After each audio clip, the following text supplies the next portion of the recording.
peu de physique encore aujourd'hui, nous allons étudier l'arrêt, c'est-à-dire le freinage de la voiture avec tout ce que cela implique.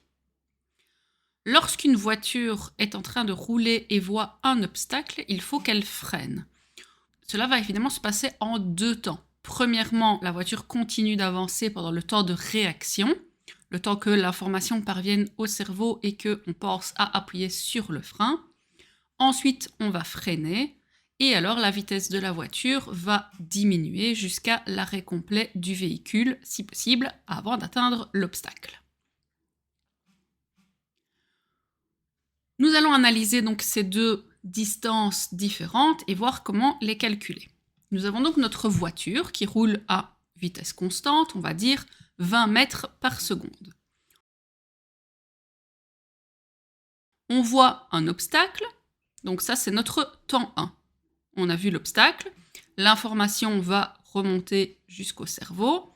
Pendant ce temps-là, donc la voiture continue d'avancer à vitesse constante, donc comme je viens de le dire. Comment donc calculer la distance de réaction parcourue par la voiture pendant ce temps?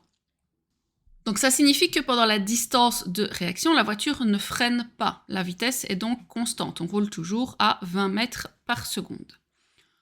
En temps normal, on considère que le temps de réaction est de 1 seconde chez une personne en bonne santé, qui est consciente, qui n'a pas bu, etc. On a un temps de réaction d'1 seconde.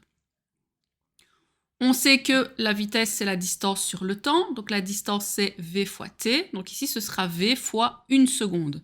Si on roulait à 20 mètres par seconde, cela signifie donc qu'on va parcourir 20 mètres de distance de réaction. Alors comme je vous disais, 1 seconde, c'est chez une personne normale, en pleine possession de ses moyens, etc. Ça peut évidemment être beaucoup plus si la personne a bu, si elle a fumé du cannabis, si elle est fatiguée, si elle roule depuis longtemps, s'il y a quelqu'un qui lui parle à côté, si elle écoute la radio, qu'elle est au téléphone, etc. Ça peut aussi être moins chez certaines personnes entraînées, etc. Mais donc, en temps normal, on considérera 1 seconde. L'information est arrivée au cerveau, on appuie donc sur le frein. Là, le véhicule va freiner, mais évidemment, il ne s'arrête pas d'un coup, donc on va continuer à parcourir donc une distance de freinage, que l'on peut estimer aussi par calcul. Un calcul un peu plus compliqué que pour la distance de réaction. Donc distance de freinage, c'est v carré divisé par 2 fois g fois a. Le v, donc c'est notre vitesse, toujours en mètres par seconde. Petit g, donc c'est la gravité, newton par kilo. Et le a, c'est le coefficient d'adhérence, c'est-à-dire la façon dont la voiture adhère à la route. Ça va dépendre de la météo, ça va dépendre de l'état des pneus, de l'état de la route, etc. Donc là, ce n'est plus le conducteur en lui-même, c'est l'état donc de la voiture, de la route, du temps, etc.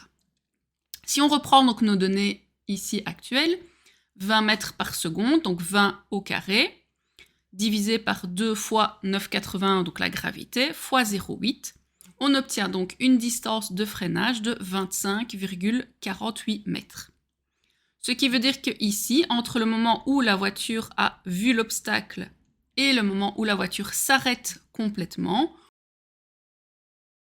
on aura donc parcouru 20 plus 25,48 mètres, c'est-à-dire 45,48 mètres au total.